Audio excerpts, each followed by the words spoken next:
Okay, the picture you saw there presents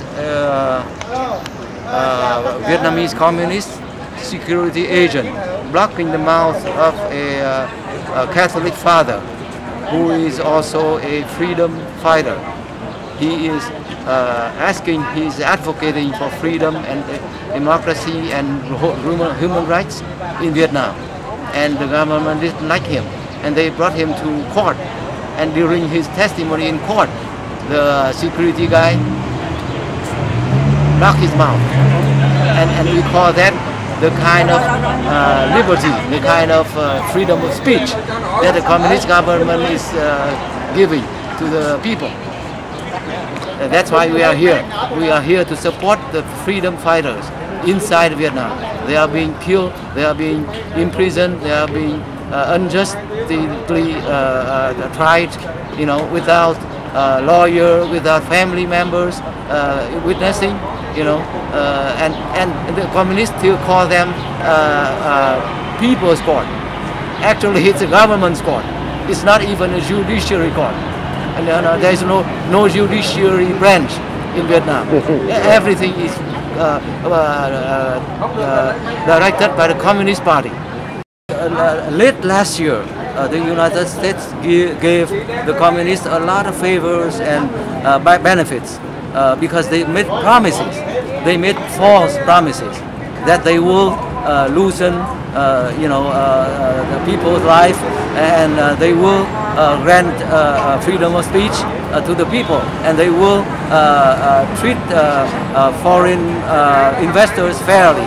But they don't keep those promises.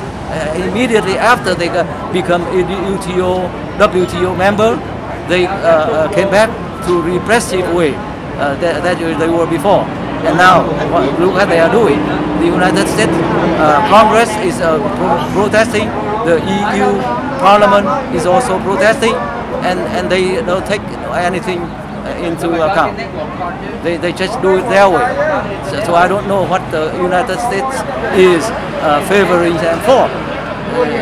There is no return to those favors. But I don't think that's the right way to treat the communist people, because they don't keep promises, and they will keep doing those things, and they will sooner or later, and maybe more sooner than later, be toppled by the people, not by us, but by the people of Vietnam, who will rise up for their own lives, and they will topple them. So when that happens, it would be smart if the United States was supporting it all this time. Supports us. Right. To replace them in Vietnam. We will do what we are doing here in the United States. We are going to grant the people exactly what we are enjoying here.